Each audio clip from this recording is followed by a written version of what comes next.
Rock 102, Springfield's Classic Rock. It's 5:35. The great Steve Miller with Bax and Nagle on Rock 102. Why'd you play that this morning, huh? Why not is the real question. Rain today with a high of 80. Tomorrow, mix of sun and clouds with a high of 78. It's 64 in downtown Springfield. More Worthy Brewfest tickets to give away today. That'll be very exciting for those of you who want to drink yourself silly in a great area of the city. And the weekend looks pretty nice weather-wise, so you got tons of stuff going on. Yes, you do, but that's going to happen on the 27th, so you actually have like another week to wait. Well, forget what I just said. It's already out of my mind. All Steve. right. That and some other stuff this morning. It's Bax and Nagle on Rock 102. Rock 102, Springfield's Classic Rock. It's 5:51. And the Jay Giles Band with Bax and Nagle on Rock 102. Rainy today with a high of 80. Tomorrow, mix of sun and clouds with a high of 78. It's 64 right now in downtown Springfield. Hollywood Trash is brought to you by Western Mass Masons. Call them for all your foundation and chimney needs. Maybe. There you go. Somehow you still care about what's happening in Hollywood. So, from Tinseltown, 3,000 miles away, it's Steve Nagle's Hollywood Trash. The actress Davi Chase, former child actress, is now dead at 35.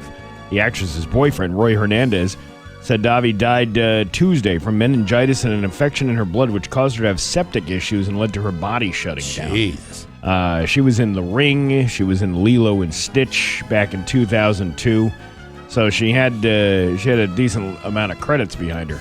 But still, 35 years old. And a terrible way to go, too. Yeah, that's not... that is not... Well, I mean, any disease that you're going to die of is probably not enjoyable. But that one in particular, I think, is not very comfortable either. Yeah, sepsis is not fun.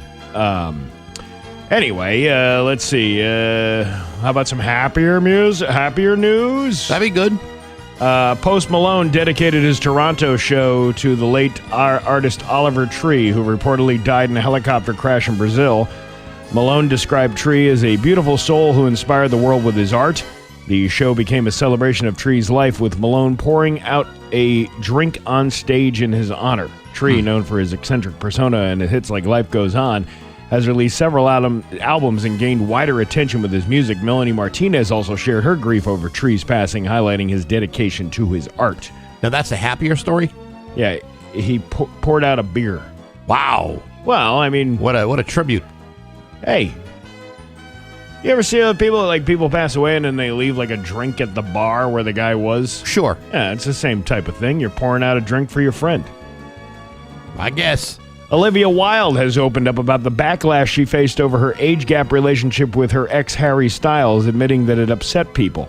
In an interview on the Call Her Daddy podcast, kind of ironic, right? Wilde discussed the criticism they received, suggesting that fans' parasocial relationship with Styles may have played a role. Despite the judgment, Wilde described their relationship as a very domestic one and reflected on it fondly. Both Wilde and Styles have since moved on, and Wilde reportedly dating Casper Jopling, and Styles engaged to Zoe Kravitz. Well, this is unbelievable news. Well, how old was he when they were dating? She's 42 now, and he's 32. Well, I mean, it's 10 years. It's yeah. So she was unusual. 32, and he was what? She was 21. 22. He was 11. So what does that mean? Well, I mean, they weren't dating then. No, of course not. But still. Let's see. CBS will host a primetime special on July 4th to celebrate America's 250th birthday with exclusive performances and the largest fireworks show in history. The special, titled The Great American Block Party 250, will be hosted by CBS Evening News anchor Tony Dokoupil. Yeah, he's a new one. Never heard of him. Most people haven't. And Entertainment Tonight co-host Nichelle Turner, live from the Washington Monument in Washington, D.C. Man, if there's anything I want to do on a 4th of July night, is watch CBS. I mean, it's possible to watch fireworks live in person. There's as plenty opposed to being locked up in the house watching it on CBS. There are plenty of places to go out and watch fire. Or if you don't even like fireworks, you can just sit outside. Or you can lie under the bed where your dog's at, trying to hide from all the fireworks. The show will feature performances by the Zac Brown Band, John Batiste, Goo Goo Dolls, the War and Treaty, and more. The celebration will include festivities in various cities across the country and will culminate in a massive fireworks display over the nation's capital. Ah, boy, that sounds really good. Really good. That sounds very uninteresting. But it's America, Steve. It's how you celebrate. No, actually, America, you can celebrate any way you want. So, like I said, if you don't want to watch this, you just don't turn it on. I don't even know. I don't even think I have access to local television anymore. No? None? I mean, other than the internet. I'm sure you can watch it on there. I'm sure they'll be streaming it there. Well, not to badmouth anybody, but I don't think you're missing a whole hell of a lot if you can get it on Lime or streaming. Yeah, I can watch these mistakes unravel here in the morning when I get here on the Kids Incorporated channel. Warner Brothers is developing a prequel to the Ocean's 11 franchise because that's exactly what we needed. Titled Ocean, starring Margot Robbie and Bradley Cooper as the parents of Danny and Debbie Ocean. Wagner Moura has been cast as the main villain in the film, which is set to begin filming in France in July and released in 2027. The movie will follow Robbie and Cooper's characters as they plan a heist at the 1962 Monaco Grand Prix, with Bradley Cooper also directing the film. Wagner Moura's involvement in the project is seen as a significant addition to the ensemble cast, which includes several acclaimed actors from previous Ocean movies. How are they going to explain the actors that are in the current Ocean movies that are like old and gray now being in a movie that took place 50 years prior to what we're dealing with now? These are all central questions that I'm sure the new movie will resolve. Yeah. I'm sure of it. Stephen King recently praised Apple TV's dark comedy thriller Maximum Pleasure Guaranteed, comparing it favorably to another popular show. The series follows Paula Sanders, played by Tatiana Maslany, as she gets entangled in a dangerous mystery after connecting with a webcam performer named Trevor. Ooh. King's endorsement has drawn attention to the show, which received strong reviews for its writing, mystery, and Maslany's performance. Maximum Pleasure Guaranteed blends crime, comedy, and thriller elements. Wow. Sounds terrific. Can't wait to not watch that on another service I can't afford. Another show it's going to take me months to finally get around to. And Kim Kardashian has taught Will Ferrell how to take the perfect selfie. Really? Make sure you get the face shots right. Well, she must have had something to say. Oh, my God. The last time I took a face shot was when Ray J committed to our interfacial relationship and made me look like a bearded sinner in that sex tape you can purchase on YouPorn for $39.95. Caitlin? Well, I never got that done and dirty with your mother, Chris Kim, but I once fun-gooed the furry fluffernutter. I had her smoke the birth cigar. What are you trying to say? What I'm trying to say is I took her out to the old rusty tool shed and caught a double header with a corn nut torpedo. We call that a catch-20 poo. Did you ever have a catch-20 poo? No, I have not. Well, you haven't lived yet. And that's your Hollywood trash on Rock 102. Ugh. And now, Bax's View from the Couch. Brought to you by Rocky's Ace Hardware, your grilling destination. Weber, Big Green Egg, Uni Pizza Ovens, and Traeger Woodfire Grills. Hey, good morning, sports fans. How the heck are you? Folks, as you know, the game of women's basketball, and particularly the WNBA, have come a long way. Once being nothing more than a hapless, loosely organized, faceless, poorly attended ragtag collection of teams financially supported by the NBA, they've now become a slightly less hapless ragtag collection of teams that are still being supported by the NBA. But now there's a difference, and the difference is they're now selling shoes. Yesterday it was announced that Caitlin Clark of the Indiana Fever has officially teamed up with Nike to release her own signature sneaker, the Caitlin 1. The new shoe is expected to be available in stores on October 1st and will sell for approximately $145 per pair. Now you might say, Baxy, that's an awful lot of money for a pair of shoes. I think I'll stick with the $14 flip-flops I bought at Walmart with the coupon. Well, I hate to break it to you, but that's what real sneakers cost, especially the fancy ones. Nevertheless, the new Caitlin 1 means that Caitlin Clark has become the 5th active player in the WNBA with her own signature line of footwear. The other players include Asia Wilson, Brianna Stewart, Sabrina Ionescu, and Angel Reese. What's the difference? People will actually buy these. In the same way that Caitlin Clark sells tickets no matter what arena she's playing in, people will cough up the $145 for a pair of Caitlin Clarks a whole lot faster than they'll be running out to buy a pair of Angel Reese sneakers, even at the same price. In other words, if you think that the other players can't stand Caitlin Clark now, just wait until she starts selling more shoes than Angel Reese, Asia Wilson, Brianna Stewart, and Sabrina Ionescu combined. It's not because the Caitlin 1 uses the new Nike Opticast technology, which is designed to reduce drag and enhance movement around the court. It's because she's Caitlin Clark. And whether anybody wants to believe it, the other ladies are not. Because when it comes right down to it, if I have to choose between 5 different pair of shoes at $140 a shot, I'm going with the one that makes me feel more like Caitlin Clark. And that's a fact, because it's my money and I know what I want. But hey, enough of my yapping. Sports brought to you by Rocky's Ace Hardware. String trimmer or blower, both $99. You got to go to Rocky's and get that deal. Craftsman Weed Whacker string trimmer, handheld blower, 2 batteries, $99. Craftsman quality and a heck of a deal from your neighborhood Rocky's Ace Hardware. I'm Bax. That's my view from the couch. Rock 102, Springfield's classic rock. Rock 102, Springfield's classic rock. It's 6:14, and Aerosmith with Bax and Nagle on Rock 102. Going to be rainy today with a high of 80. A mix of sun and clouds tomorrow with a high of 78. It's 64 right now in downtown Springfield. Going to have some more Worthy Brewfest tickets to give away a little bit later on this morning. Make sure you're listening for that for your chance to win. Yeah, that should be a damn good time. I like the fact that they're going to be doing stuff at the Landing. I think that's a great space. Yeah. Good to see events are happening over there. Yeah, events are happening over there. Dan Williams, his last day is tomorrow. Today, they're holding a lunch for him at the most inconvenient time and day for the rest of us. Well, here. And I know it's his retirement thing. He can choose whatever day, what time he wants it to be. Well, my understanding is he didn't want to miss doing the lunchtime thing that he does every day, where he tells everybody what Kim made him for lunch and he plays music and stuff. Yeah. He didn't want to miss that. And so the lunch is like at 1 o'clock this afternoon. 1 o'clock, 1:30, something like that. Yeah.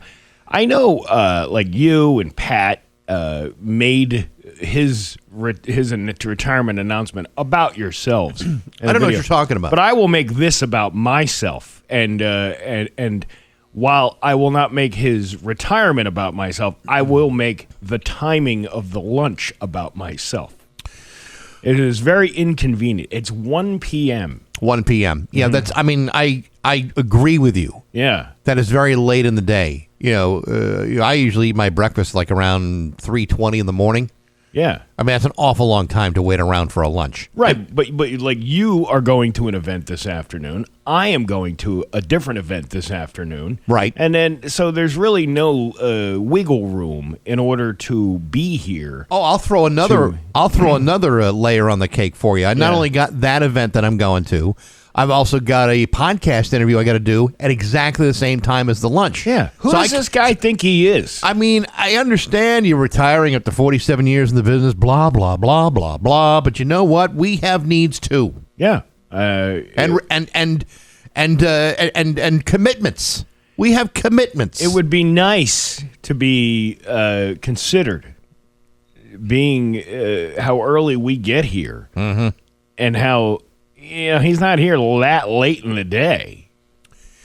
Here's the other part of this that I don't know if you and I have discussed, and we probably should. Yeah. Remember we were having a conversation about a week or two ago when Pat was celebrating his 20th anniversary? I'm sorry. I don't remember what happened 5 seconds ago. What are we talking about again? Remember when they threw a party for Pat? Yes, I do, yes. And they had it catered with like special food that apparently was a little bit nicer than the eggs and toast I got for my 30th anniversary party. Which I party. found out was from the Yard Tavern. Well, whatever it's from. Apparently, Dan, because he's retiring, and you know what? Good on Dan. Love Dan. Great guy and everything. They're getting him tacos. Tacos. I freaking love tacos. I know. Hey. Yeah, I got eggs and toast. I'm not saying that there's a disparity here in the quality of party, but, I mean, who doesn't love a good taco bar in the conference room? You know, the other thing that was pointed out to me yesterday was our boss also celebrated his anniversary with mine because him and I started the same exact week. Right. And we got burgers and dogs that he cooked. Yeah, you see, I mean, this is... He had to cook the lunch. For his own party. Right. That's outrageous. Mm-hmm. I mean, what's... That's not right. On a grill that probably had possums and whatever else wildlife living in it before we fired it up last May. All the dead animals that wound up finding themselves between the wall boards of the old building used to nap in that grill. So, until you lit it up and then they'd run out. I don't know where these tacos are coming from. A taco place. We don't is it it's Macho Taco? I don't know where it's coming from. It's a little higher end than say like a Taco Bell or something like that, but it's coming from a very nice place. We all love tacos. I just want to remind everybody I got eggs and toast. Is it Taco Bell? No, I said it's a higher scale taco than a Taco Bell. Oh, higher scale. Higher scale. Yeah. And it's going to be a real big party. Now I'm wondering if 1,915 days from today, whether I'm just going to get like a bowl of pretzels and some boiled eggs. Well, listen, I'm sure you'll get another box of snacks that you don't like, which will arrive 3 days after I retire, and I won't be able to pick it up. The wood burnt box was the best thing of that entire package. I totally agree. Because I can use that for other things, like a trash can to throw away said snacks that came in the box. It was like weird snacks that came in that box. Yeah, it was like something you had to order online, I think, but it was like, snack. I believe it's the company called Snacks That Suck. Oh, yeah. Well, I think we got a contract with them. It's so rare when anyone can actually retire from this business on their own accord. Usually it's a forced retirement or an early retirement where they hand you a cardboard box and say, get out. But Dan's leaving on his own volition, his own accord. He's the one making the decisions. Nobody is pushing that guy out. Right. And they're giving him a taco lunch dinner. A taco lunch dinner that we can't attend. Yeah. I mean, what about us? Yeah, and could we have not done this yesterday? Yesterday would have been a better day. I had nothing this. going on yesterday. Right, I had the whole day to myself. I know. I had yard work and stuff. I could have just skipped that and came to the taco party. I mean, I realize Friday is technically a holiday, being Juneteenth, but is the office closed? No, but I think a lot of people are out that day because of because kids are off from school. Oh, that's right. All the schools are closed on Friday. So, so the people that organized the party were thinking about themselves. Yes. No, I can't be here. I mean, Dan's kids are, adults, and his youngest daughter's college age now. Oh, sure. He already went to the graduation. Yes. That was weeks ago. Of course. Yeah. And here we are left with choosing between somebody else's schedule for Dan's scheduled retirement. What a bunch of selfish bastards we work for. Yeah, well, at least we always thinking about themselves first. But you know what we got in here? Rice Krispie treats. And they can't have any. That's right. To hell with you. We even left them here, and nobody even wanted to touch them. Well, more for us. That's right. It's 622 and Rock 102. Why is this bill so high and the house still feels like an Rock 102, Springfield's Classic Rock. It's 628 and Sublime with Bax and Nagle on Rock 102. Liam has the full forecast for you. Real quick. This week on Baxi's Musical Podcast, I'm not giving you just one. I'm giving you two great episodes. Tony Marsico was my guest earlier this week, starting on Monday, formerly of the band The Plugs and the Crusados. If you know anything about them, we got a really fascinating history. But Tony also was a session player, played with Bob Dylan and Neil Young and Roger Daltrey and Matthew Sweet for almost a dozen years. Really interesting guy. This morning, a brand new episode with Nick and Jake Bitto. These are two Canadian guys from Toronto. Their band Rome's has been around for a while, finally has gotten around to release their debut album called Sonic Trash, and it's already causing a big stir already. Check it out, Apple Podcasts, Spotify, YouTube, the Rock 102 app, as well as anywhere else you might find podcasts. Brought to you by Metro Chrysler, Dodge Jeep, and Rabbit Chicopee, and Rock 102 Springfield's Classic Rock. All right, you ready to laugh? Yes. Let's laugh. It's Bax and Nagle's Joke of the Day I'm funny how? I mean, funny like I'm a clown. I amuse you. on Rock 102, I make you laugh. Springfield's Classic Rock. So a lady was showing her dog at all the local shows, but despite having a tremendous dog, she never placed higher than third. And then finally, she cornered one of the judges after one show and asked why he doesn't win. Well, the problem is that your dog has too much hair between its toes, and we have to deduct points because of that. You have a great dog, but it's not winning because of the hair between its toes. And the lady goes, she's upset, but she goes, but I trimmed them as close as possible. What can I do? Well, go to the pharmacy and get some liquid hair remover and put it between your dog's toes. You'll be able to pull the hair right out, and you'll win Best in Show. I guarantee it. Right? Wow. So the lady rushes over to the pharmacy to find the liquid hair remover. She went up and down the aisle but couldn't find it. The pharmacist saw her searching and asked if he could help. I'm looking for liquid hair remover, and I can't find it. And the pharmacist says, it's in aisle 10. I'll show you. Okay. So he walks over, and he picks up the bottle, and he hands it to her, and he goes, now, after you use this, you can't wear pantyhose for a couple of days because the chemicals will bond the nylon to your skin. And she goes, oh, it's not for my legs, it's for my schnauzer. And he goes, well, in that case, don't ride a bicycle for at least a week. He thinks he's talking about something else. Yikes. Best in show indeed.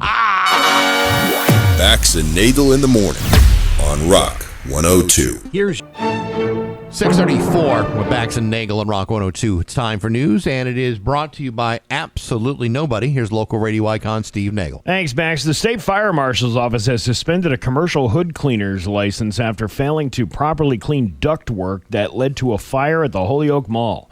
On February 18th, a fire was sparked by workers who were cutting ductwork while cleaning a ventilation shaft, causing the situation to escalate as flames spread through the interior of the mall.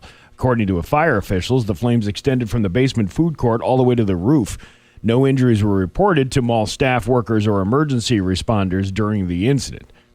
In a news release from Fire Marshal John Devine, a joint investigation determined that Gorecki & Sons LLC had failed to properly clean the ductwork of grease, failed to document his work accurately, and failed to notify the property owner of any areas that were inaccessible, not cleaned, or not compliant with the fire code. You know, it's one thing to have a burning shaft. It is another thing to not do the proper paperwork, and I think that needs to be pointed out. It wasn't just the paperwork, it was the cleaning itself that they didn't do. I understand that, but if you haven't done it properly, you need to alert the owner of the building.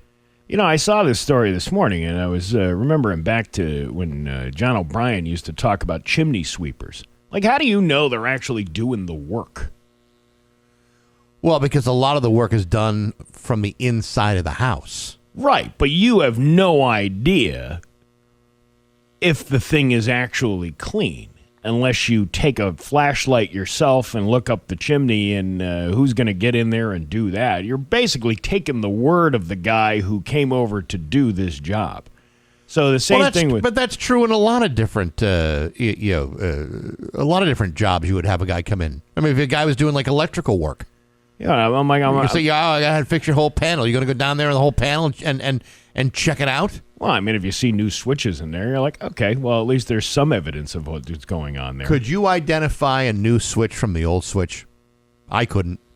Yeah. You got to There's look. not a sign that says, hi, I'm a new switch. No, but you can tell the shade of the color of the switch. You know, it looks shiny and new. Well, whereas opposed to the old one that may have looked shiny and new before. The state fire marshal's office said that Gorecki admitted to these violations and similar violations at 3 restaurants in Haverhill, Westfield, and Marlboro. Well, that's not good for business. It's not good for anybody. The fire code hood's cleaning provisions protect lives and property, said the state fire marshal. They were put in place after a grease fire in restaurant ductwork. They were put in place after a grease fire in a restaurant ductwork killed 2 firefighters. The overwhelming majority of hood cleaning license holders understands the risk and do effective professional work. Those who don't put people and businesses in harm's way. I'm telling you this right now, Steve. The last thing that anybody wants is a dirty hood and a burning shaft. You never had a dirty hood before? I've had plenty of dirty hoods. I try to clean my hood the best I can.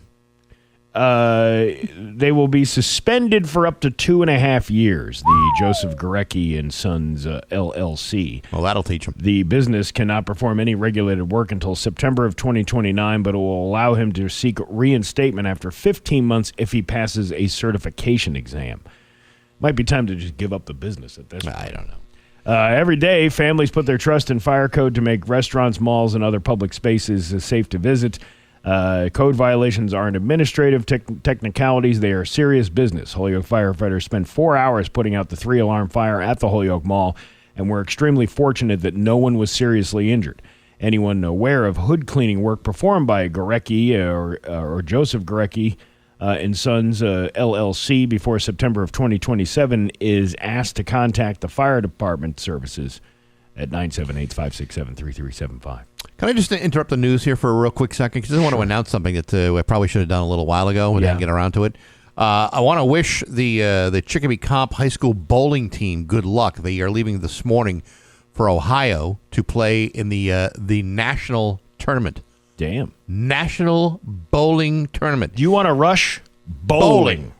Let me tell you something. That's a big deal in Ohio. Yeah, it is. I happen to know people in the bowling biz, and let me tell you something. It is an electrifying event. The Bowling Nationals. High School Bowling Nationals. Best of luck. Best of luck, you youngsters from Chicopee Comp. I used to love bowling as a kid. Yeah. I was on a tournament. I have my 6th grade pin thing. Actually, I gave it away during my Yankee swap party I had. Really?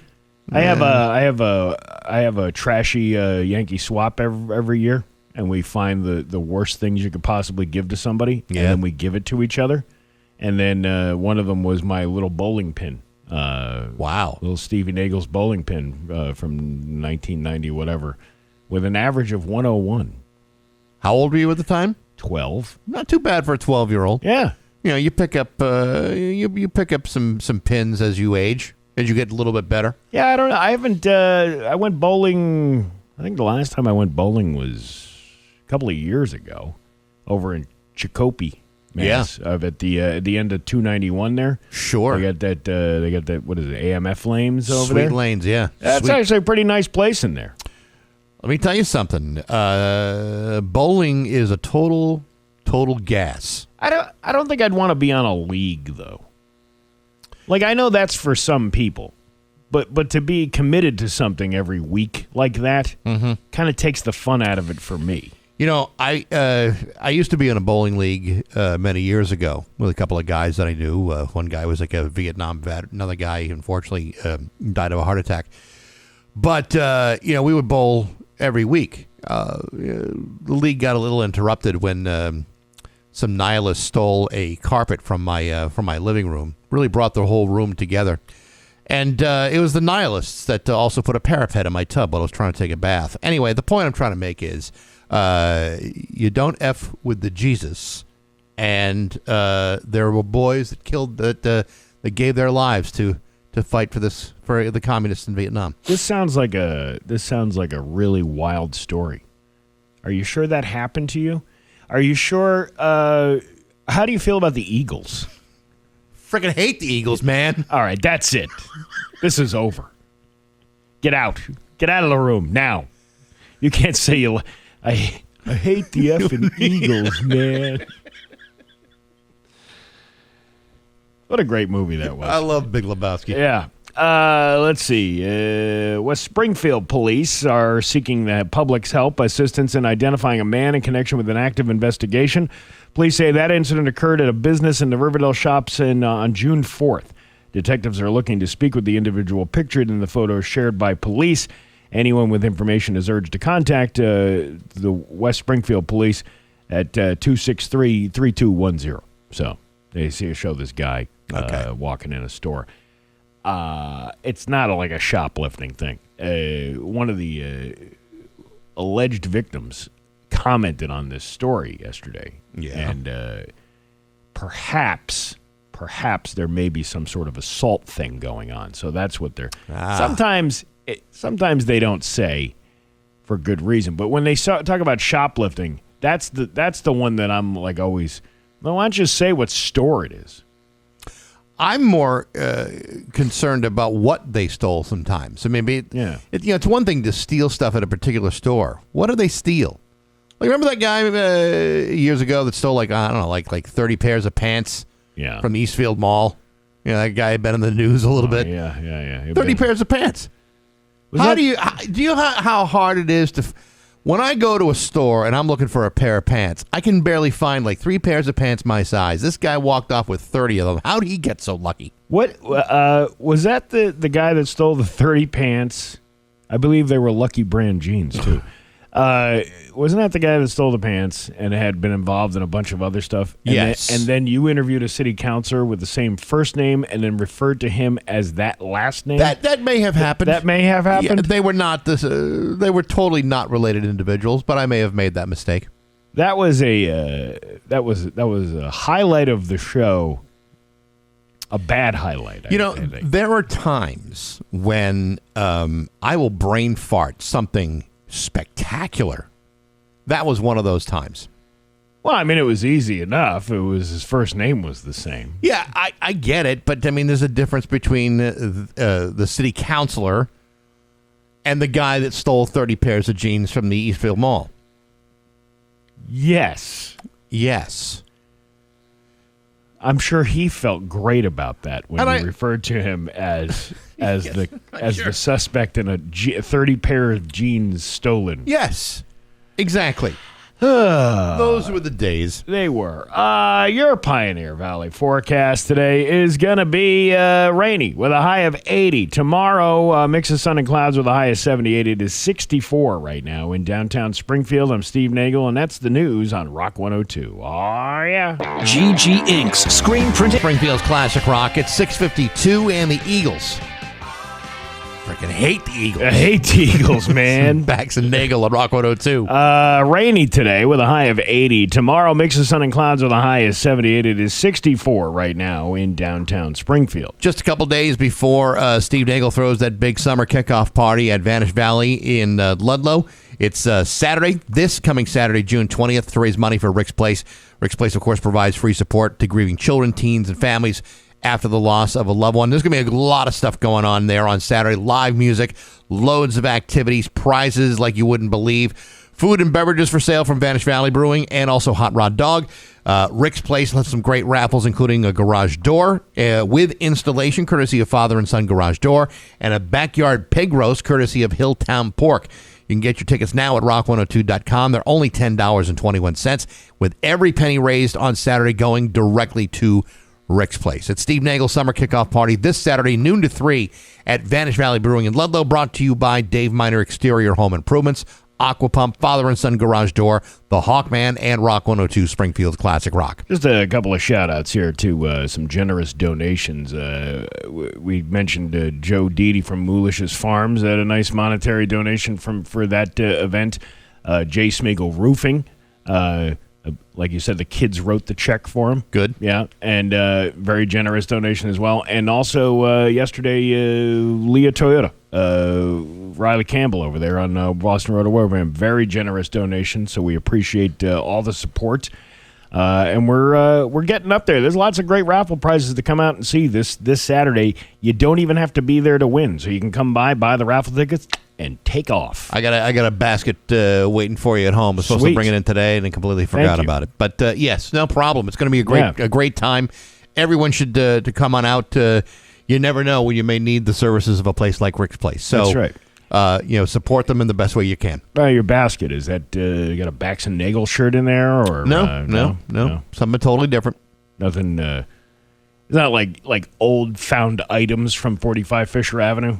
No, but that would have been That great. would have been wouldn't fantastic. It? That would have been a really Hey, good one. Own a piece of nostalgia. Here's- Actually, I could probably, there are a couple of things that I picked up over there when we were cleaning out. I could probably put that together in a bag. Own a piece of the old Rock 102. Ah, wow. Official Rock 102 black mold drywall. We have that windscreen that John used to use with the microphone. Is that in a petri dish somewhere? The one that was encrusted with Yeah. Pop-Tarts and donuts and stuff? Yeah. But yeah, so I mean it'll be a great time to come out.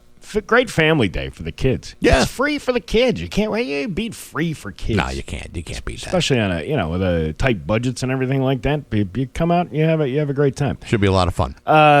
We don't have time to get into this story now, but I'll give a preview, like a teaser. It's called the Entertainment Tonight Effect. Go on. We were talking earlier this week about how there's no beer left in Boston because all the Scotsmen keep drinking all the beer. Right. Have completely run basically the city of Boston dry, which is weird. It seems mathematically impossible, but they've done it. It's putting an entire region to shame, actually. I think it's putting all of America to shame. Particularly though Boston. I mean, It's always been a heavy Sam Adams town, and there ain't a Sam Adams to be found in Boston now with the World Cup in town. But there's something else that people are getting addicted to here in the United States. I think I know what it is. And we'll talk about that coming up after 7 o'clock. Bax and Nagle on Rock 102. And now, Bax's View from the Couch. Brought to you by Rocky's Ace Hardware, your grilling destination. Weber, Big Green Egg, Uni Pizza Ovens, and Traeger Woodfire Grills. Hey, good morning, sports fans. How the heck are you? As you know, tomorrow afternoon, Team USA will face Australia at 3 o'clock at Lumen Field in Seattle during the World Cup. While I'm sure many Americans are excited about something like that, I can't help but feel that we Americans, in spite of all the raw talent and potential we have, are being shown up by European soccer fans around America. Sure, we have some diehard soccer fans in this country, but those people represent a very small fraction of the population. Give us the Super Bowl, the World Series, or even March Madness, and maybe we'll start paying attention. But an international soccer tournament like the World Cup being played in 11 U.S. cities? I got other stuff to do. By now, I'm sure many of you have seen the stories of these Scottish soccer fans who have been swarming around Massachusetts for the last 7 days, drinking our bars and taverns dry, parading up and down streets with bagpipes and kilts. There's even rumors of contingents of Scottish soccer fans coming out to Springfield and pounding down beers and burnt ends at Theodore's like it's some sort of Olympic competition. And it's not just happening here. Yesterday, a pub in Dallas had to be shut down due to overcrowding ahead of yesterday's match between England and Croatia, which was being played in nearby Arlington, Texas. Meanwhile, we Americans are busy wondering how come there's a 4.5-hour wait for a table at the local Applebee's. Now, tomorrow night, the Scots will be playing Morocco in Foxborough at 6 p.m. You have any plans of going out tomorrow, make sure you're going to a place with very few TVs, because my guess is if Scotland wins again, every bar and restaurant in Massachusetts will be running out of beer again. And it won't be because the Americans beat Australia early in the day. It's because the Tartan Army has been deployed to be treating our beverage service like a scene from Braveheart, only rowdier with much higher blood alcohol contents. But hey, enough of my yapping. Sports brought to you by Rocky's Ace Hardware. Steel makes an electric chainsaw. Yes, Steel, the orange and white powerhouse that chainsaw that the pros use to take down gigantic trees. Also make a small battery-powered chainsaw perfect for the average homeowner.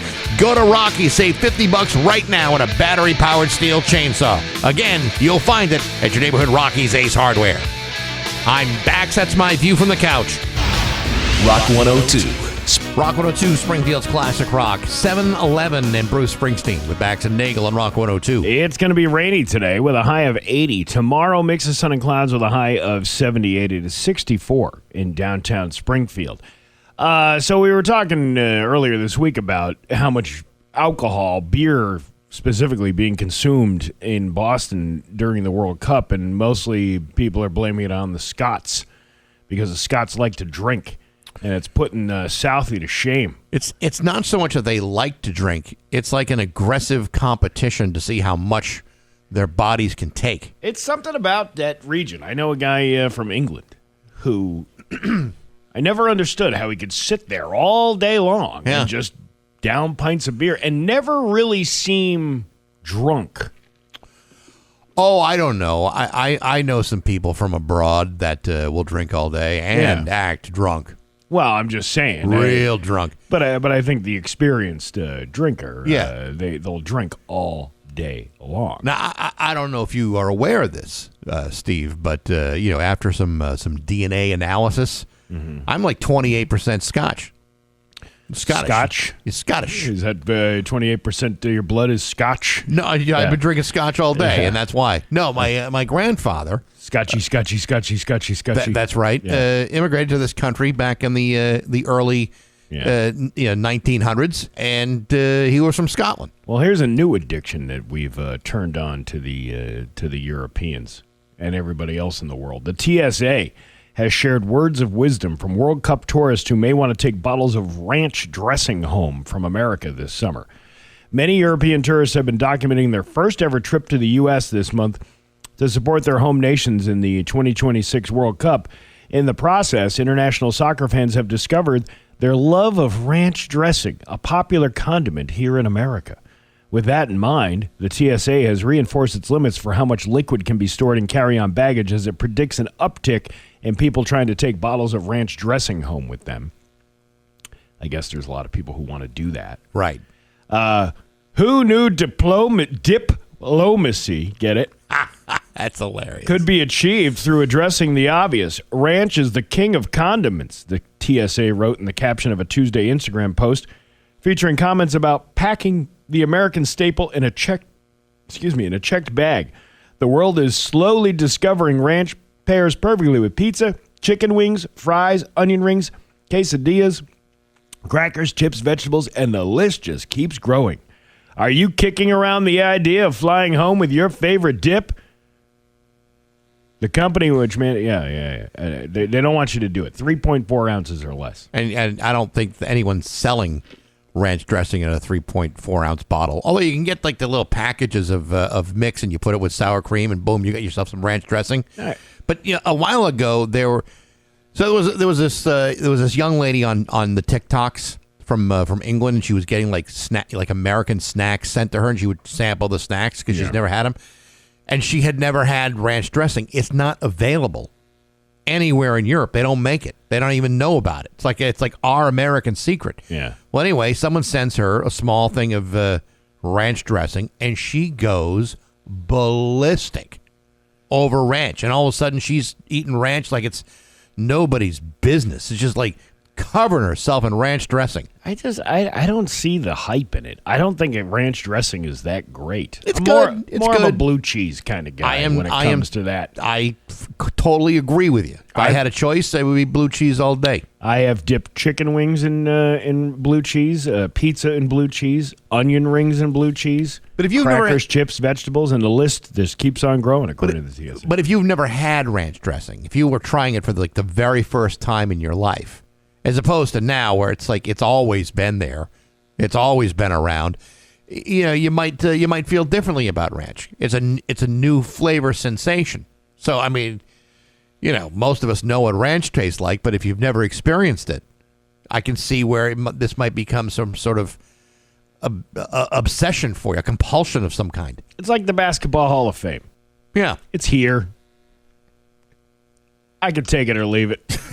You know what I mean? There are things that are better. Yeah, there's a lot. There's things that are worse. Yeah, you know what I mean? And it's not my preferred venue, so I just choose not to go there. I choose not to eat ranch either. It's not my preferred condiment. I can deal with it a little bit, but I don't really like it that much. I know they won't let you sit in the parking lot and guzzle ranch dressing at the Basketball Hall of Fame. I know they won't let you do that for very long. Well, maybe they should. Well, I agree, but I don't believe they let you do that. The post included multiple jokes about tourists loving the mayo-based dressing they've had in America. Oh, Clay, please avoid chugging your ranch outside security. The airlines will check it for you. The TSA wrote in one photo, while another reads, yeah, so your carry-on wasn't made for checked notes, 4 bottles of ranch, and a taser. So they're using ChatGPT to come up with the captions for their Instagram post because that's exactly how that is written. Really? Yeah, because it's got the. I mean, who does that? The checks notes things. I have that's no idea. That's not like that's written by AI. On X, many European travelers have enthusiastically shared the signature American spots they've discovered while visiting the country for an international soccer event. Swedish influencer Elsa posted a photo of her sandwich and a plate of fries at a diner alongside the caption, "Why you not tell me ranch is like crack? Europe, we need ranch ASAP." They don't have it. They have no way of understanding what we've got here. It's something that we all take for granted, and no one gets all worked up about ranch. But if you're a European who's never had it before, Yeah. then I can understand. Elsa also detailed her first visit to a Texas roadhouse, sharing a picture of the brand's signature yeast rolls and honey cinnamon butter. "I don't even need to say anything. You know how I feel about eating all of this." God, can we find better places for these people to visit than chain restaurants? Wait till they find out what they do at the Roadhouse when it's your birthday. I remember, yeah, right. Yeah, don't they bring out the saddle? They and bring out everything? the saddle, Yeah. everybody sings, and I think you get a coupon. For what? A free roll? For their legendary steaks and falling off the bone ribs. I just lost my train of thought, but I was trying. Oh, yeah, a couple of years ago, there was these German students that came to our school district for a visit. I think I told you about this, and I took them up to. I was one of the parents that took them up to a corn maze because got to show you what America looks like. And while I was asking one of the teachers that was on the trip, I said, "So what's the big thing that everybody wants to go get?" And he's like, "McDonald's.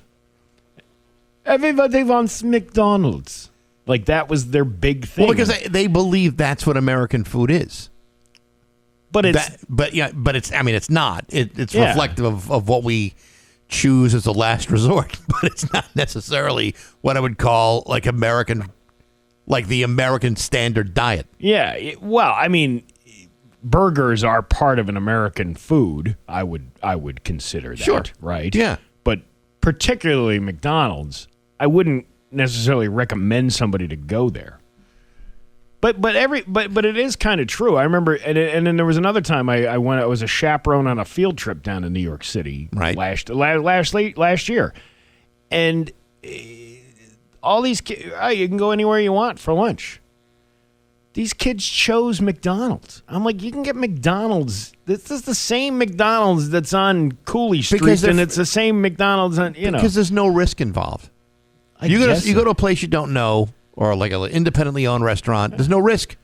There's no risk at a McDonald's. If you go to a place that's owned by some individual guy, you don't know what he's serving. I chose It could be botulism or listeria. I chose the street meat from the Euro, from the guy with Yeah. the thing, because why not? Of course. The Euro, it was probably $12, but it was worth it. I'd go get myself like a pastrami sandwich and an egg cream. That's what I would do. If you're in New York, that's what you do. Meanwhile, a German influencer named Freddy, who keeps his face hidden on X, Really smart. recently went viral with his hilarious and enthusiastic reactions to trying fast food staples like Taco Bell, Waffle House, and Buc-ee's. Aside from calling Taco Bell the Holy Land, he shared a picture of his chicken and fries platter from Raising Cane's and wrote, "Lives were changed here. The soccer fan was undeniably impressed by Waffle House, writing this at his 1 a.m. visit. Great food, great prices, and friendly staff. 10 out of 10. We will be coming back." No, this is why America's the land of opportunity. Yeah, but An opportunity to go to a Waffle House whenever you damn well feel like it. Man, I really wish somebody would kind of direct these folks to local businesses. I'm sure Boston has more than just a Applebee's or a Waffle House. Boston's or not, got- well, they don't have Waffle Houses, but you know what I'm talking about. Boston's got all kinds of places. Taco Bell. There's another thing that's going viral. I don't know if you've seen this story. There's a liquor store on Boston called Joby Liquors. It's on Cambridge Street in Boston. Mm-hmm. Now, apparently the Scots are seeing this store with the big sign outside, and they're laughing like crazy because the word Joby in Scotland means something to the Scottish people, Like and they dirty? can't.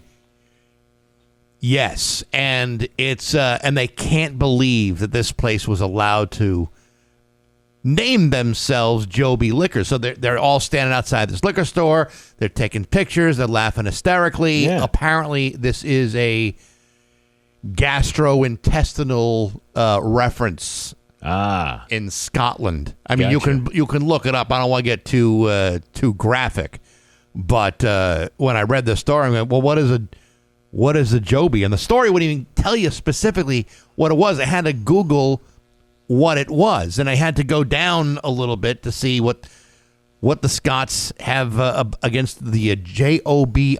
JOBI, that's what I was looking for. Yeah. Let's see. When you it's just slang for feces, is what it is. but not just feces. It's just like a little tiny one, like a little itty bitty tiny one. I gotta go take a Joby. That's why.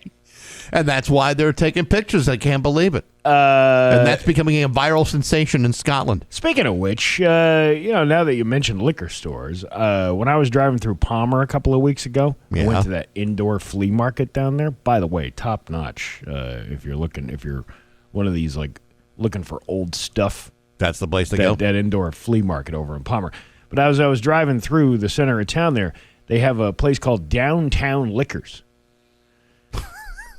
Now, a great marketing plan would have been to name it Liquors Downtown. Right. Yeah. That would have been Wouldn't fine. you? Hey, you want to go to Liquors Downtown?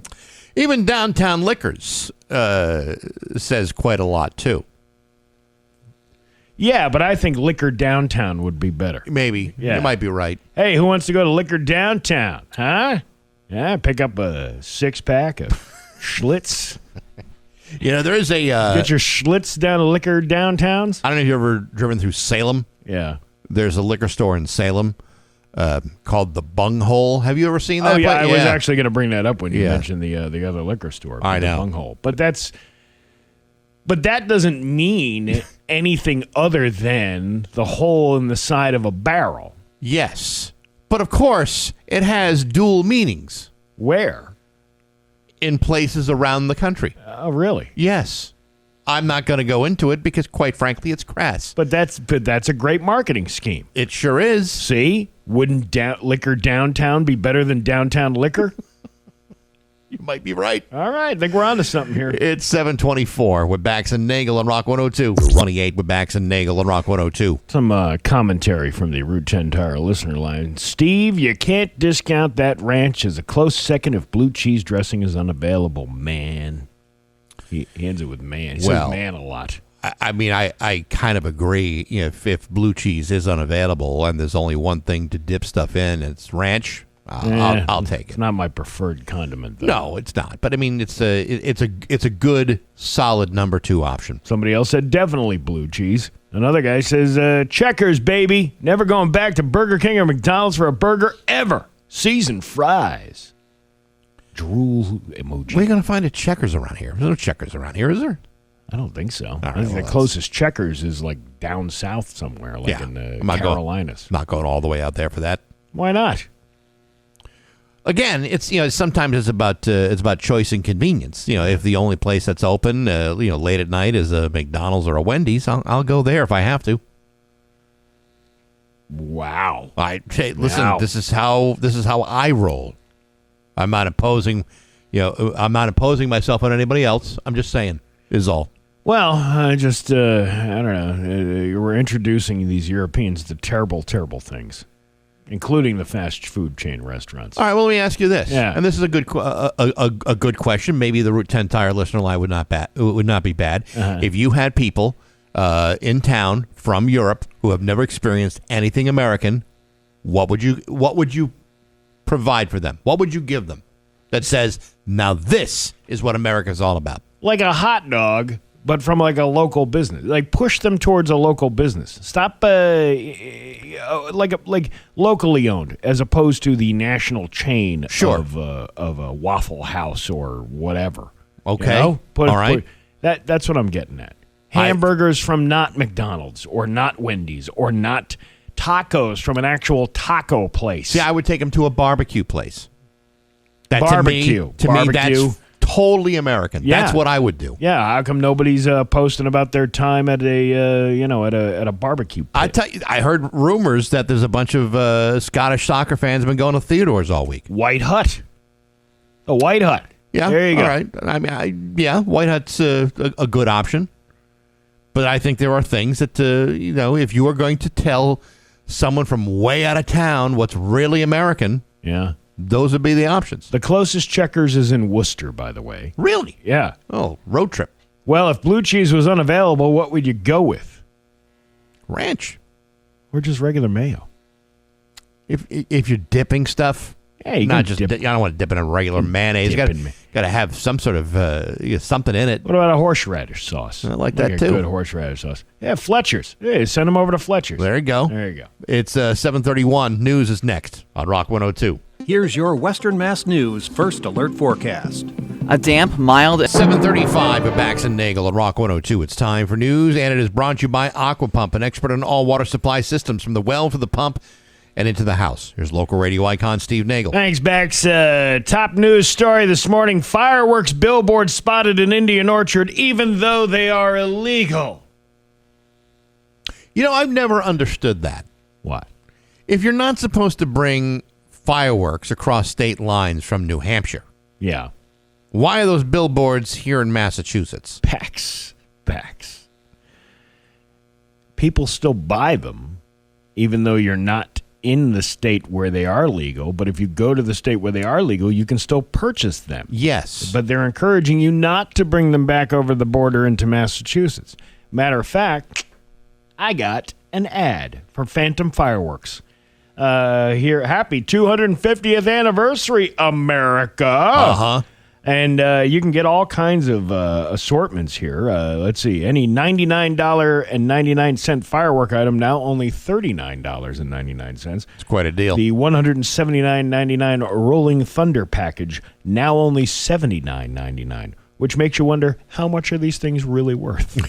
If you're taking $100 off something, are they even worth $179? Well, I mean, if you're buying stuff in bulk, I'm sure they're more than happy to, give you a little bit something off the upcharge. And free $30 firework gift when you use the Rolling Thunder coupons above, right? Uh-huh. But then it said, well, first of all, it's addressed to Siv Nagle.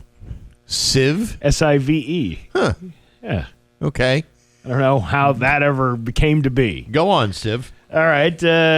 You must visit a showroom to purchase the fireworks. That means you can't, it's not like Amazon. They don't deliver it to your door. And it says the use of fireworks is not permitted in Massachusetts. If you are planning on using them in New Hampshire, Maine, or any other state where they are permitted, a visit to one of our New Hampshire showrooms is the answer to all of your fireworks needs. Okay, well then put those ads in those states where you can actually use them. But if you're here in Massachusetts, if you got some guy blowing his fingers off from mortars that he bought in someplace in New Hampshire, well then, doggone it, maybe that shouldn't be allowed. But it's marketing. It's a marketing thing that they do because folks like yourself, you go camping up in New Hampshire all the time. Of course. You're on your way. How would you know if there was a fireworks shop before you even got to the state of New Hampshire? It gets it in your brain. Gets it in your brain, Bax. There are fireworks shops like right after I get off the highway. Yeah. I mean, they're right there. I could go and buy mortars all the time. I just can't bring them across state lines. Yes. Or can I? Well, one of the comments under the story I saw on the Channel 40 Western Mass News website, a long life tradition is going into New Hampshire, purchasing the fireworks, and bringing them back. Some of us just don't make the trip all the way because they'll get pulled over. The state police, ipso fatso, take your fireworks and give you a ticket. I hate to break it to you. As much of those coupons are offering fantastic discounts on all kinds of explosives, the time to buy your fireworks and bring them across state lines is not now. No. Because, you see, the police are waiting for you right now. Yeah, but Time to do it is like Christmas time when no one's expecting to blow things up around New Christmas Day. They can't catch everybody, Bax. That's the whole idea. Well, the state will argue we shouldn't have to catch anybody because you see they're illegal here and you shouldn't be bringing them over state lines. Here's the thing. I'm not even the days of fireworks have long passed for me. I think that ended around the age of 20. Like I have no interest in blowing things up or lighting things on fire or whatever. I mean, I still get a sexual charge out of it. I even got a message. I was on vacation. I was, 13 hours away from here. Right. And I get a text message at 11 o'clock at night from my neighbor.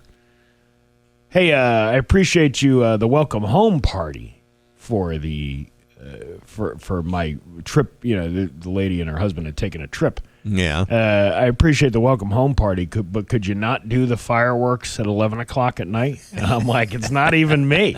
Like, I am way too old for that kind of hijinks. And I believe it's somebody else in the neighborhood, and sure enough, it was. But, you get accused of doing things that, because I probably look like the most suspectful person of lighting off fireworks. I'm not going to name names. Yeah. But there may be someone I am related to that used to get all these big, giant mortars from New Hampshire. And he'd set them off on the 4th of July. Again, I'm not naming names. And I'm also not naming names of the cop that lived across the street. Who I've known since high school. Yeah. Who would also get his fireworks at the same shop in New Hampshire. And the two of them would compete against each other to see who could blow the most stuff up on the 4th of July. Yeah. Again, I'm not naming names. I'm not pointing fingers. I'm just saying that even a cop off duty was not going to bust his next door neighbor for the illegal fireworks that he had because he had illegal fireworks too. That's illegal fireworks. I don't know if this is a typical situation. I assume it's probably not. And again, I don't want to expose anybody who I might or might not be related to in this fashion at this time. I just think it's interesting that that's the dynamic in that neighborhood. Yeah, well, I mean, that's how a lot of Americans live their lives around the 4th of July. So true. My brother, who is, you talk about maturity, he is 8 years older than me. Right. Right? Well into his 50s. Yet every year, got a couple of quarter sticks. Quarter sticks of dynamite. We're going to blow them up, make big loud sounds. But now he gets yelled at by his wife. Yeah. If he sets one of those off because the dog. Yeah. The dogs. It is probably one of the worst things you can do to an animal is set off. I remember when I was a kid, my brother used to set off fireworks. Him and his buddy used to set off fireworks all the time, and the dog would be shivering under the bed. Yeah. Because he didn't like it. They don't like big sounds like that. My dog couldn't be bothered. No. But I know how some dogs are, and it's awful. Remember during the pandemic, everybody was lighting off fireworks? What else are we going to do? Yeah, but it was like in April. Well, we were celebrating Tax Day. Yeah. Well, what's going on today? It's April 19th. Oh yeah, the Oklahoma City bombing. Let's light off some fireworks for that. April 12th, Titanic. Yeah, the Titanic sank. Let's throw off some fireworks. It's like an alcoholic who has every excuse to drink. I had a bad day. I'm going to have a drink. I had a good day. I'm still going to have a drink. Celebrate the good day. Hey, Bill, what time you lighting up the fireworks? 6. He shows his fingers 6. We can only show 4 because he's blown a couple of them off. Right. It's the only thing he has left. People are great, aren't they? That's fantastic. You're Pioneer Valley forecast. Oh, all the news we just got to in that one segment. Rainy today with a high of 80. Tomorrow, mix of sun and clouds with a high of 78. It is 65 right now in downtown Springfield. I'm Steve Nagle, and that's the news on Rock 102. Actually, I'm Civ Nagle, according to the Phantom Fireworks Company. And that's the news on Rock 102. Oh, yeah! You don't go... Rock 102, Springfield's Classic Rock. It's 7:50 and Blue Oyster Cult with Bax and Nagle on Rock 102. It is going to be rainy today with a high of 80. It is 65 in downtown Springfield. Going to a big event this afternoon. The Springfield Thunderbirds are having an appreciation party, and I'm going to go because apparently they appreciate whatever the hell I've done for them. I went last year, and you didn't go. Well, it's at a place that's actually very far away from my house. It's a full mile, and Dunkin' Donuts in the center of Hamden. Yeah, I know, but sometimes just to get over there is just so much. Actually, no, it's an event today at Great Horse. Yeah, and I've been saying forever. I feel like I'm a great ambassador for the town of Hamden. I shop at all the local places. I eat at all the local places to eat. I do all that stuff. I think a lifetime complimentary membership at Great Horse is a perfectly justifiable way of saying welcome to Great Horse. Yeah. Have you met Bax from Rock 102? Good. He is our greeter. Good luck with all of that. It's been a long time since I've put that out there. I'm just saying. How much is a membership at that place? More than I can possibly afford. I've heard numbers. I don't know. Throw a number out there. I honestly don't remember what the numbers were. All I remember is what somebody told me, and I believe I choked. Because I remember. Is it like $50,000 or more than that? I don't know if it's quite that much, but it's a hefty cost. But nevertheless, I think I make a remarkably great ambassador for that place. Yeah. Franconia is right outside the window. We're looking outside the window here. You can see Franconia Golf Course there. Why don't you get a membership there? Because it's listen, I have no problem with the municipal course, but that's more your speed, though. Do you think so? Yeah, you're not. You don't see me as a high class sophisticate. I don't see you as a person that belongs at a club like Great Horse. You're not Great Horse material. Really? Yeah. Oh, really? Is that a fact? Am I more like my friend the judge who works over there? Daddy? Judge Smales? Yeah, Judge Daddy, Smales. Yeah. How'd you like to mow my lawn? Are you suggesting... That's what somebody would say to you how would you like to mow my lawn, Bax and Nagle? Baxy, loofah my stretch marks. Yeah. Are you saying that like a membership-based club in Hamden would be like the VFW? Yeah, where they got steamers tomorrow night. And what's his name? Scooter. Yeah, I'm sure Scooter's got all the things with the clams and the steamers, and we got a Hamden steamer over there for you. I had the fishing derby, and don't forget about the turkey shoot. That's a good time too. Don't forget to wash your hands in the clubhouse. I don't see why I can't be a contributing member in both places. On the days that I don't feel like losing some balls in the woods, I'll go to the VFW. I'll make some friends with the veterans of foreign wars, and when I feel up to it, I feel like strapping on the bag and knocking down a couple holes. I'll go right up the street and boom. Again, I don't think you are Great Horse material. I know that I am certainly not Great Horse material. I'm more of a Fenway Golf material. I understand. With the mini golf, the par 3. I mean, you got everything all in batting cages. Let me tell you something. That mini course is challenging. You got to be very careful. Keep your eye on the ball. Keep your head down.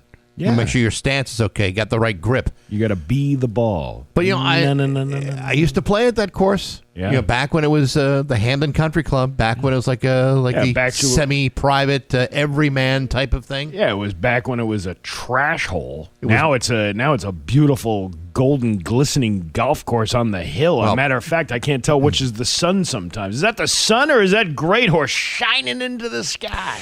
It's never been a crap hole. It's always been a nice course, challenging, a lot of fun, very hilly. You need like a mountain goat to get on some of those holes. But they have buffed it up quite nice, and it's been quite a while since I've played a round on there. A complimentary round, a round based upon my complimentary lifetime membership. Yeah, you're not going to get one of those. The more I talk about it, Steve, the more it gets into their head. It's like a little brain worm. Like, boy, we probably should invite him to be a complimentary lifetime member. Simultaneously, I will be at the grand opening of Rick's Place this afternoon. Oh, that's right. For their new location, which is a stone's throw away from the old location. But it's a brand new location, and they're going to be celebrating that this afternoon. So that's why I will not be attending the Great Horse event. I see. As much as I love the Thunderbirds. Well, listen, I'll talk you up. I'll make your presence. Well, you may not be there physically. I'll make your presence known. You should make a video. Perhaps I will. Perhaps I will take that opportunity to make a video. You'll get tacos. You'll get pizza. You'll get probably some ice cream. They sometimes serve ice cream there. Sometimes I think they have some desserts there and stuff. Oh, but yeah. It's not. You're not going to get like the traditional fare you'd get going to a wedding at a Great Horse. Or even at the club dinners. No, perhaps. Of course not. But I'm sure there's a meal requirement while you're there. I get all that. I'm ready to participate. Well, you know what? I wish you luck and ask it. I want you to walk up to the owner of Great Horse and go, where is my complimentary membership? I live very close to here. I think what I'll do is I'll ask for the sign up sheet, which I believe is probably on a clipboard or something, or like I don't know, maybe there's some sort of paperwork I got to fill out.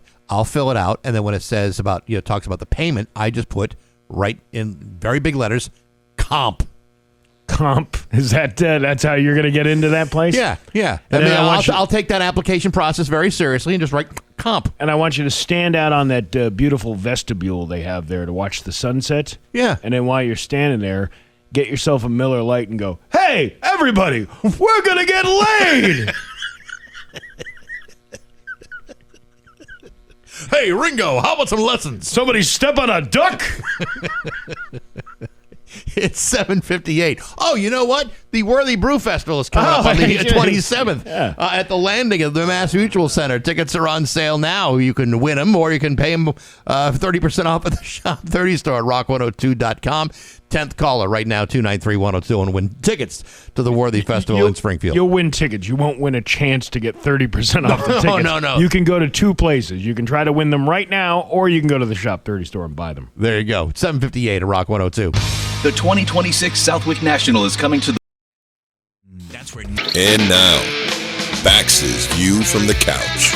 Brought to you by Rocky's Ace Hardware, your grilling destination. Weber, Big Green Egg, Uni Pizza Ovens, and Traeger Woodfire Grills.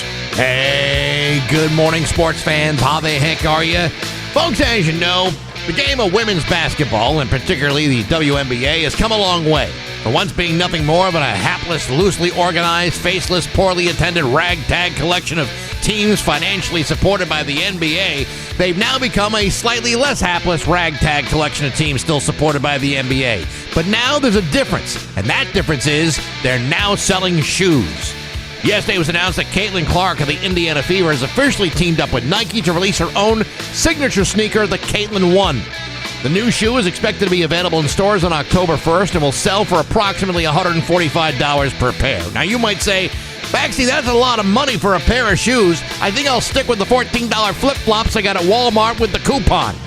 Well, I hate to break it to you, but that's what real sneakers cost, especially the fancy ones. Nevertheless, the new Caitlin 1 means that Caitlin will become the 5th active player in the WNBA with their own signature line of footwear. The other players include Asia Wilson, Brianna Stewart, Sabrina Ionescu, and Angel Reese. What's the difference? People will actually buy these shoes. In the same way that Caitlin Clark sells tickets no matter what arena she plays in, people will cough up $145 for a pair of Caitlin Clarks a whole lot faster than they'll be running out to buy anybody else's shoes, even at the same price. In other words, if you think other players can't stand Caitlin Clark now, just wait till she starts selling more shoes than Angel Reese, Asia Wilson, Brianna Stewart, or Sabrina Ionescu combined. It's not because the Caitlin 1 uses the new Nike Opticast technology, which is designed to reduce drag and enhance movement around the basketball court. It's because she's Caitlin Clark. And whether anybody wants to believe it, the other ladies are not. Because when it comes right down to it, if I have to choose between 5 different pair of shoes for $145, I'm going with the one that makes me feel more like Caitlin Clark. And that's a fact, mister, because it's my money and I know what I want. But hey, enough of my yapping. Sports brought to you by Rocky's Ace Hardware. A string trimmer and blower for both $99. Get out of here. You got to go to Rocky's to get a deal like that. Craftsman weed whacker, string trimmer, handheld blower, 2 batteries, $99. Craftsman quality and a heck of a deal from Rocky's Ace Hardware. I'm Bax. That's my view from the couch. Rock 102, Springfield's classic. Rock 102, Springfield's classic rock. 8:13 and Quiet Riot with Bax and Nagle on Rock 102. It's going to be rainy today with a high of 80. It is 66 right now in downtown Springfield. You're not a big 5K guy, right? You're watching, maybe supporting a 5K. You'd probably do that. I can barely run to a bowl of Special K. How about a nude 5K? All right. Okay. This is out of Ivor, Virginia. As the press release states, it's an event to add to your bucket list of things to do in 2026. Join Whitetail Resort for a nude run walk on Saturday, June 20th at 10 a.m. Oh, man, if that Rick's Place thing wasn't going on, I'd be headed down to Virginia this weekend. You don't need to be a member of the Whitetail Resort to register for the race either. Really? It's an 18 and over event. Registration in advance is $45. It is $50 a day of the race. Race check-in is from, they give you all the details on how to do that. Clothing is optional. Whitetail Resort will waive the day fee with your paid registration for the race. This year's race. Well, of course, you got to waive the fee. Where are you going to put your wallet? I don't know. Right? Yeah. I don't want to swipe a credit card that's been near a naked person. Well, that's why you tattoo a QR code on yourself. This year's race will feature professional timing. The Whitetail Resort describes itself as Virginia's only family-friendly nudist resort. It's located at 39033 Whitetail Drive in Ivor, which is Southampton County, about an hour drive west from from Portsmouth. Yeah. I'm a big believer that the human body is actually quite disgusting when you really get right down to the nuts and bolts of it all. Yeah. The last thing I really want to see is naked people running. Well, and that's why they have these resorts. These are private events. Yes. They're not nobody's trying to push their ideology on you. I understand. Or whatever. A lot of these folks do this in private. There is a big difference because people are like, oh, you must be nude. You must be having a lot of sex. There's a difference between what a swinger is and what a naturist. Totally different. Naturist. Totally different group of folks. I told you years ago I did that nudist camp down in Woodstock, Connecticut. Yeah. And I was hired as the DJ. It was definitely a unique experience. Mm-hmm. I will say that there's good naked and there's bad naked. I'll just say that. Yeah, and I think naked in the moment is okay, depending on the people involved. Consensually involves people. But when people gather and get naked and sit on lawn chairs that's when it just you gotta be. Well, they put towels down. Well, I would hope so. You have to put a towel down. That's the rule. Well, because you don't want the lines in your ass when you get up. Right. Well, and you don't want to leave stuff behind either. You don't want to leave AOL, and I'm not talking about America Online. If you know what I'm saying. But it does require a floppy disk. That's for sure. No, it does not. I used to when I lived in Forest Park. I lived on Dickinson Street, so right by the park, right by the Dingle. And people would have like charity runs all the time. 5Ks going all the time. Yeah. Like every weekend during the summertime, always something going on. I cannot imagine a situation where I am just minding my own business in the front yard, and all of a sudden I see 2,000 or 3,000 naked people, running through Forest Park. Now, I understand this is a private situation, a private resort or what have you, but just the visual of watching all these people running, stuff flopping all over the place. I know. It's like, no. Hey, is that Snuffleupagus that just ran by? Look at that trunk on that thing. Listen, I was on a nude beach many years ago. Yeah. I stayed, fully clothed because I have sympathy for other people. And I discovered that the people that love to be naked should never be naked.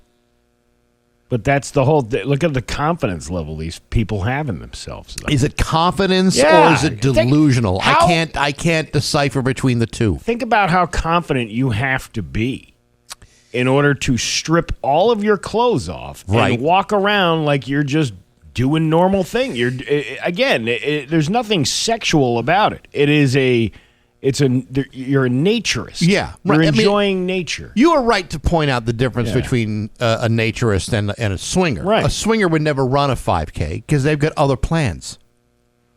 They're Right. never going to get around to running a 5K, and then like for the rest of the day, they after a long shower, they get back to business for what they're there for. Nudist, they don't really think of it that way. They're thinking, I like being nude. I like the breeze blowing through all my bits and pieces. Naturists have private campgrounds and they just want to be free with nature. That's what they want to do. Swingers have reward points and are Bonvoy members. Best Western rewards points on a Saturday night. And sometimes they have tremendous ring lights and video camera equipment. I wonder if the swingers parties at those hotels when they get the free breakfast the next morning when they're pouring the batter into the waffle maker going, that's what I did last night. Oh, look. Yes. Hot sausage links this continental breakfast. Dehydrated eggs. All right. You got to remember, you may have stayed at a hotel that has hosted a swingers party a time or two. Oh, listen. When I was at that conference last week, I mean, there's a part of me that doesn't like sleeping on the bedding. At a hotel because you just never know what's happened on that. On the cover. The cover. Yeah, you never lie down on the bedspread type of thing. You got to remove that right away, and usually with a stick. If you, like the pen they give you, that's how I usually remove it with a pen. But that's different. You know what the best thing that I purchased within the last year? What? Was a black light that you bring with you. And you can check it's a flashlight, but it also has a UV light thing on it. I know what you're talking about. Yeah. Because you can see residue. Well, and that's how you kind of know you're in a cleaner place. You can go and check. Not only can you check for bed bugs with those things, but you can check for any sort of weird. I think any place that is offering a stay by the hour, or is under $50. It's a pretty good indication that you're going to find a lot of residue left behind. It depends, though. I mean, there are places that have bed bugs that have been fancy hotels before. You've seen that happen. But as far as the stains, maybe you're right. I mean, it's a petri dish like a human stew, and you have to be mindful of that. But nevertheless, I think when we get right back down to it, people are naked in every corner of the world. Naked people have done all kinds of things in places you don't even want to imagine, which is why it's important to think about that before you say, you know what, running a 5K is a great way to stay in shape. It is, especially when you get the photo finish. And he wins by a nose. That's not a nose. It's 8:22 on Rock 102. Now we got 26 with Bax and Nagle on Rock 102. Liam has the full forecast for you.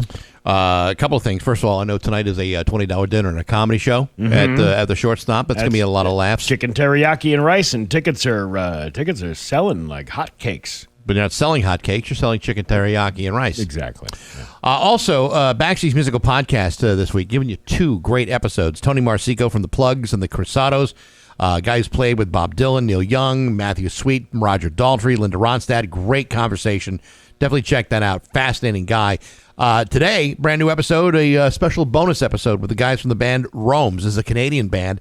A couple of brothers, Nick and Jake Bitove. Their new album, Sonic Trash, is out. It's a really fascinating story about these guys. In 2017, the alternative press listed them as a band to watch, and it's taken until now before they finally came up with their very first album. It's a hell of a story.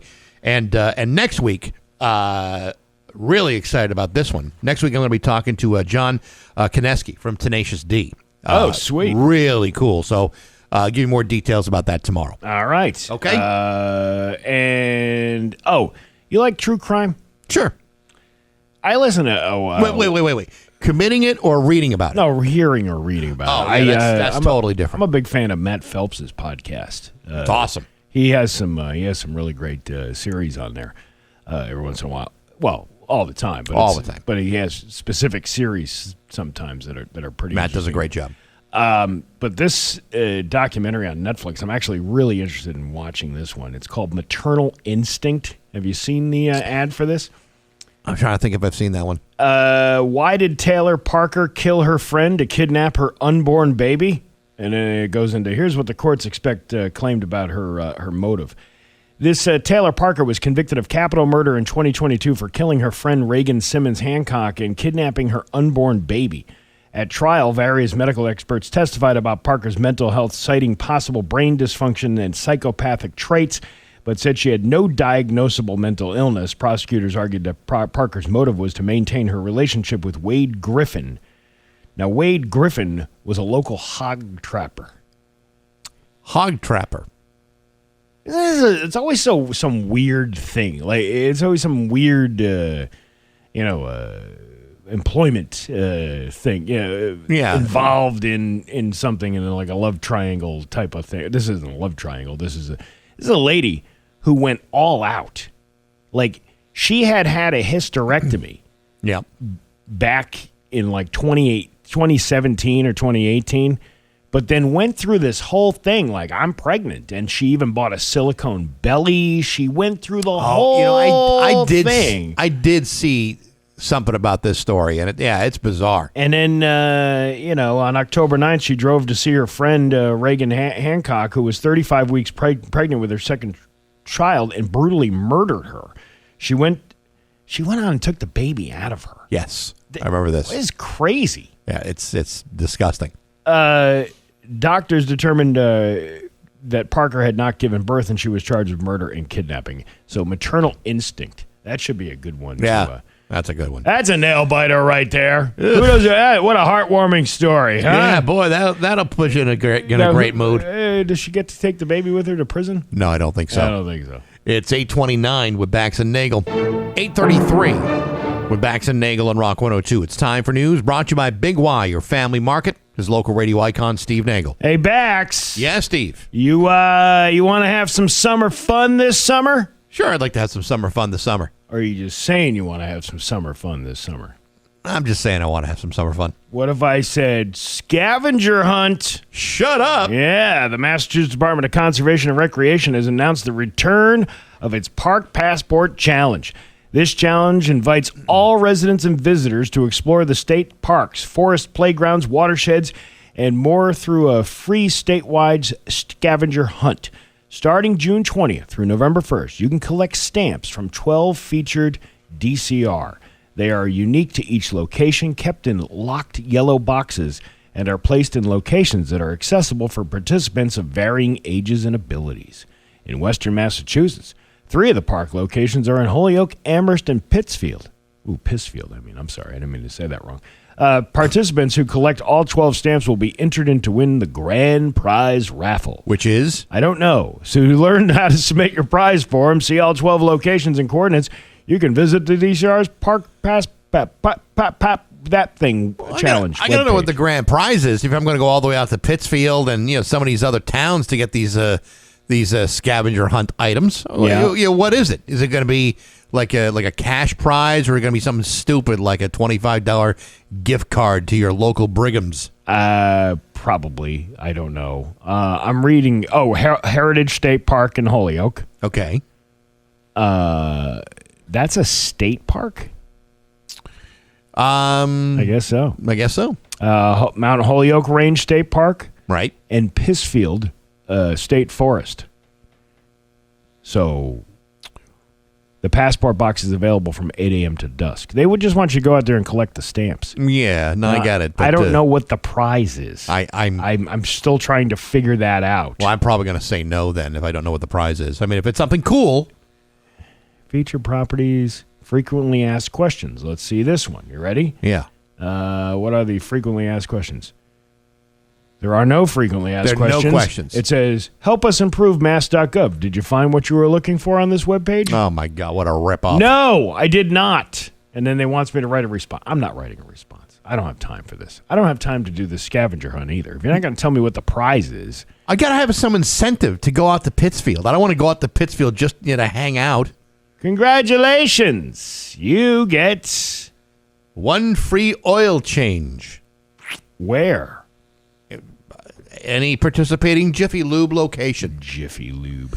I'm just saying, if you're going to have me go all over the state to get these little stamps, and that's a lot of time, gas money, effort, aggravation. It's all those things. Yeah. I'm going to need to have like a pretty cool prize, like a car. Yeah, I have no idea what the prize is. Yeah, that's... Hey, by the way, you get to sit in the galley at the State House when they vote on something. That's your prize. Wow, Jesus, Yeah. that sounds terrific. A $200 million project promised jobs and new revenue for Holyoke, but the city council voted Tuesday night to ban it. You're banned. That's it. You're banned. You can't come here anymore. Now the developer says a communication breakdown may have sealed his fate. Ooh. That's a good song. I don't know. Do we have that in the library? I think we should. Communication breakdown. Huh? Applause inside Holyoke City Hall Tuesday night said everything. Residents don't want data centers in their backyards, and now because of that vote, they won't have one. However, if you live in Holyoke, what happens next with that empty mill and the city's finances is still an open question.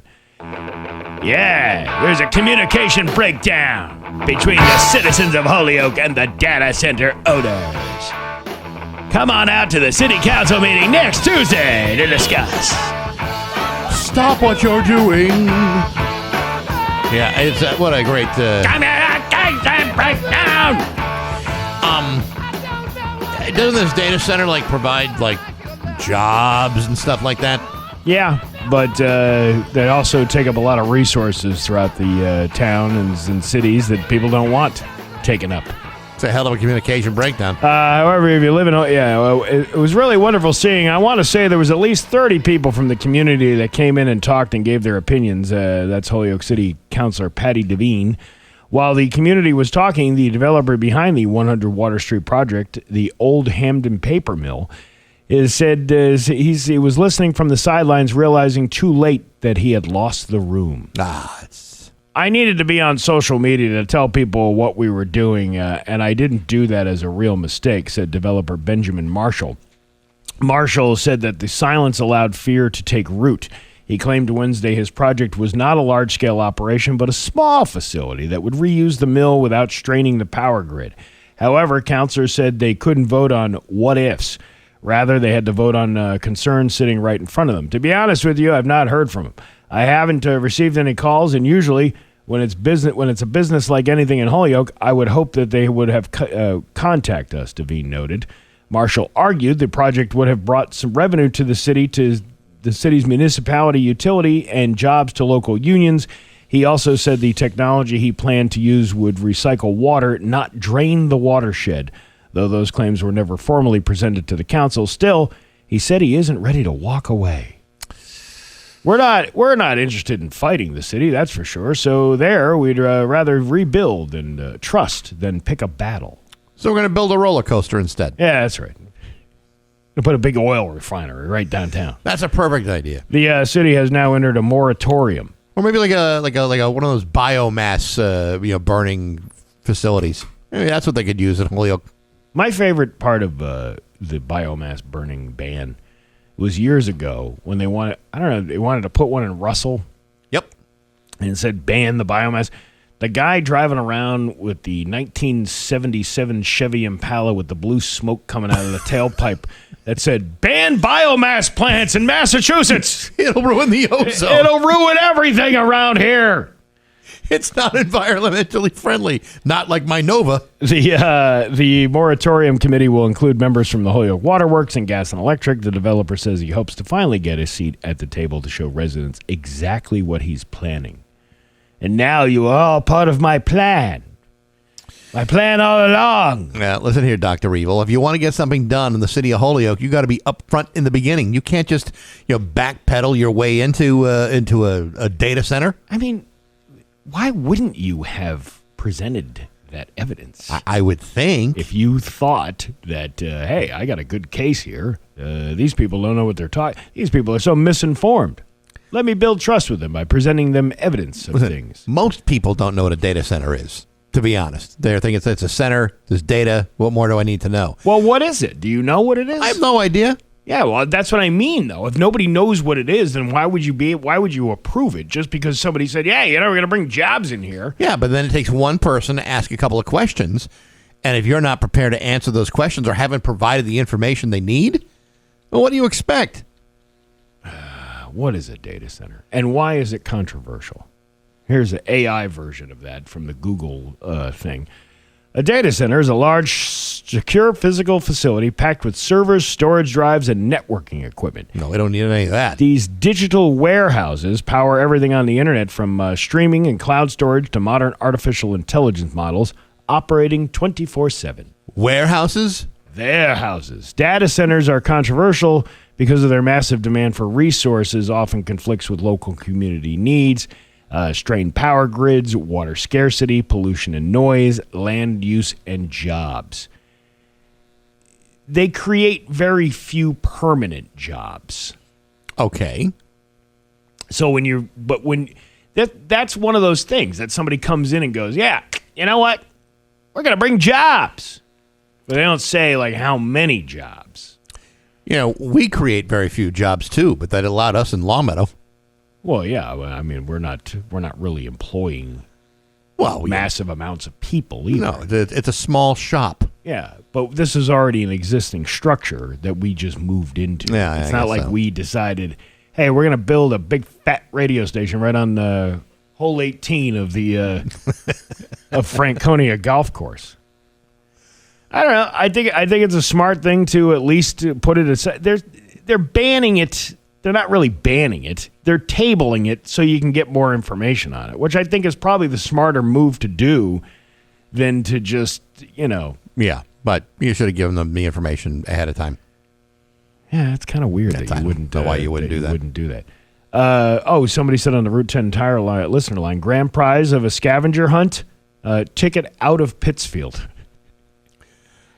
Then it makes it almost worth it. That's true. But then you got to get into Pittsfield in order to get out of Pittsfield. Your Pioneer Valley forecast today going to be rainy with a high of 80. It is 66 right now in downtown Springfield. I'm Steve Nagle, and that's the news on Rock 102. Oh, yeah. Classic Rock 851 and Pearl Jam with Bax and Nagle and Rock 102. Nothing makes grief better than laughing about the whole damn thing, Yes, I know, Steve. Sometimes laughter is the best medicine. On Tuesdays, we wear black as an organization out of Connecticut. It's all about grief, and leading that cause is Kate Mollison, who's here in the studio with us. Good morning, Kate. How are you? Hey, Steve. Hey, Bax. How are you guys? Good to have you back. Thanks for having me back. Now, you were here last year. I know. I'm an old regular at this point. In the old studio. But tell us what on Tuesdays We Wear Black is about for the people that didn't hear about it last year. Yeah, so everybody goes through grief. Grief isn't necessarily death, although that is my bread and butter. Being a widow, I am very well versed in grief of death. But grief is loss, change, transition, and part of the piece of grief is going back to work. And that seems to be the hardest part, where most organizations don't know how to support their people in life transition. So I help people in that in between, where it's how do you navigate the paperwork and the emotional as an organization? How do you support your people and keep good people in place when tragedy happens? Yeah, I mean, it's not just the people that are grieving. It's how to support those people who are grieving when they do come back. It's actually a really interesting idea. I'm sure a lot of employers never even figured how to do that until it's almost too late, and all of a sudden you're having to deal with trying to bring somebody back after they've been through a traumatic situation. Exactly. You get 3 days of bereavement leave. That's the national average. Most cases, you don't even have the death certificate in that instance. And if it's something that isn't death related, that process can be twice as long. And you end up on short-term disability. You end up voluntary resignation. Well, 3 days. You should be over it by then, right? Oh, totally. Especially if you have to travel, right? Right, sure. And you get nothing. Like say you have to put your dog down. You get nothing. Can't tell me you're not closer with your dog than you are with Aunt Mildred, who you see once a year at Thanksgiving. Having experiences myself and having to fill out paperwork and all that stuff, we did have somebody here working in our HR department who was very,